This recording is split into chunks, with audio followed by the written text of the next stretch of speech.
What was it like for you and your family in Cambodia? Uh, it's very different from the family over here. I mean actually I never been real close to my family. I always like separate from them. I always like live with other people instead of my real parent, brother and sister. And I never have the kind of love that other people have in this country. It's like kind of separating. Why was your family separated? Well, for a long time, these communists took over the country and they start to make people work and stuff like that, and they separating kids and parents and brothers and sisters. And afterward, they just keep us apart. And my parents escaped and everything, so like my father went to Thailand and stuff like that, and he came over here, and I was over there by myself. So all those years kind of really messed up. I really don't know who am I and where I came from, who's my parent are. I didn't even know my real name until 1988. 1986 my father sent my real name, and I started to memorize my own name, my own birth date and everything. Articles 7 and 8. The child has the right to a name, a nationality, and to know and to be cared for by his or her parents or guardians. Articles 12, 13, 15, and 17. These articles say that children should have the right to express themselves freely. We as young people feel that the American media's coverage of the war in the Persian Gulf gave children the wrong idea about how scary war really is for the people whose land was bombed. In the December 9th, 1991 issue of Newsweek magazine, a new Purdue University study showed that in interviews with kids ages 3 to 11, given between July and October, Professor Judith Walls found that more than 2/3 of the youngsters referred to people dying when they referred to war in general. When they discussed the Persian Gulf War specifically, however, only 21% mentioned death at all. We did some research on the effects of the Persian Gulf War. 30% of all children counted after the war were malnourished. It is estimated by the Harvard study team and UNICEF that in Iraq, 400 kids die a day as a result of dirty water because of the bombings of all the water purification plants.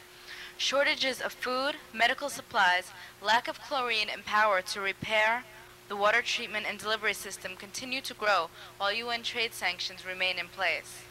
While the United States government says that the Cold War is over, the level of military spending has stayed the same.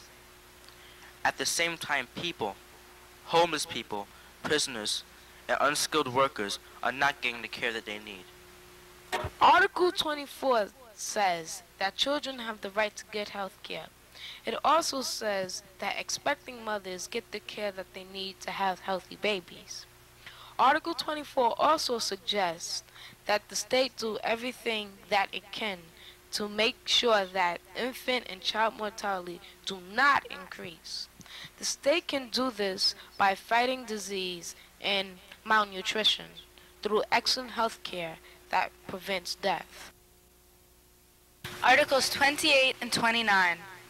The child has a right to free primary education, equal access to full, decent education, and a school discipline which reflects the child's human dignity. In school, I went to a public school in Texas, and a lot of the kids who were from wealthier families or who were white were pushed into the honors track, whereas I had to have my mom call the school and say, "Can Laura be in this honors class?" They assumed that because I wasn't white, I didn't have the ability to take these classes. What was your guidance counselor like?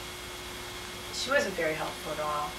She was always pushing me into these classes that were too easy for me, and she didn't help me as far as getting into any colleges. She told me to apply to community college. Well, it was really cool because it's Black History Month and everything, and we don't really learn a lot about Black History Month at my school. So this month I'm trying to I brought in a guest for Black History Month, and he's a black doctor, so I wanted to show it to my principal so we could get it for a library. And he's going to the coordinator so we could get it for the middle school library. Quote, "The state shall ensure that education is directed at developing the child's personality and talents, preparing the child for responsible life in a free society, and developing respect for the child's parents, basic human rights, the natural environment, and the child's own cultural and national values and those of others." Articles 14 and 30. Quote, "The child has a right to freedom of thought, conscience, and religion. The state shall respect the rights of parents or guardians to provide direction in the exercise of this right. Children of minority communities and or of the indigenous origin have the right to enjoy their own culture, practice their own religion, and use their own language," unquote. Indigenous means native. In the U.S., there are Mexican and Native Americans who remember being beaten for speaking their native language in school. Article 31. This article says that children should have the right to have time to enjoy themselves. It also says that children must have a safe place to play and the right to rest and leisure. Article 32.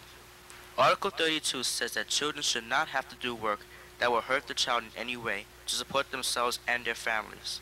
The child has the right to be protected from having to work long, hard hours because it hurts their health and their mental, physical, spiritual, and social development.